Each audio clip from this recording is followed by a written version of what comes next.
When we hear a person described as being stubborn, it sends us a message that we want to be very careful as to how we engage with this person.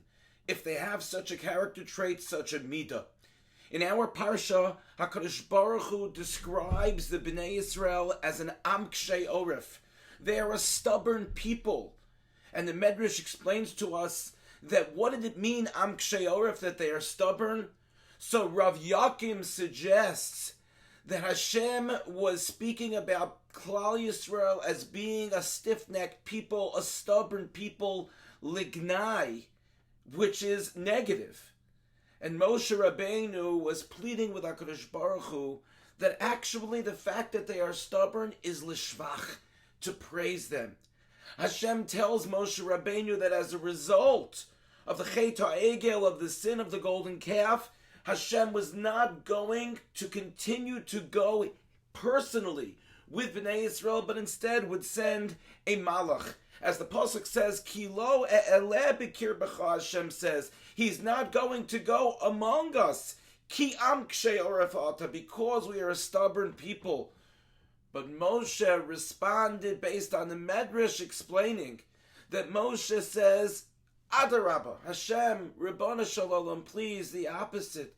Hashem, you should stay with us. Don't give us a malach to have us walk and journey in our sojourn in the desert, but we want the Ribbona Shalom, we want you, Hashem. Why? Yelechna Hashem b'kirbeinu b'dafka, because of the fact, Ki am kshei orefu, because we are a stubborn people. In other words, don't look at our stubbornness as being something which is only negative, but instead we beg of you, Hashem, Moshe says, to look at our stubborn character trait as being something which is positive. Hashem, if you stay with us, we will never leave your ways. We will teach them to our children for generations, and we will be stubborn in keeping them. No matter how much someone wants to drive us away from living a life of Torah and mitzvos, we will continue to be stubborn despite all of the trials and tribulations, and we will stay and remain loyal.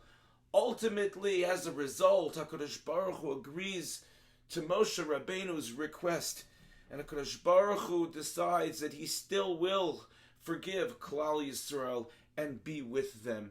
What a powerful lesson for us in our lives to ask ourselves the question, we're all stubborn when it comes to something, but are we stubborn when it comes to the right thing? Are we stubborn in a negative way, or are we stubborn in a positive way? Are we stubborn in a way that makes people want to disengage with us, or are we stubborn in a positive way that makes people want to become closer to us? And this applies to our personal lives and to our spiritual lives as well. So many times when we become stuck, we're stubborn and we just say, no, I just can't do it. And other times when we become stuck and we use our stubbornness in the positive sense, we say, even though this is hard, I need to still keep on trying and succeed at what it is that I'm trying to achieve. May we all be zocheh to use our stubborn character trait that has been given to us throughout the generations in a positive sense to become closer to HaKadosh Baruch Hu and to our brethren, to his people. Thank you for listening, and have a good Shabbos.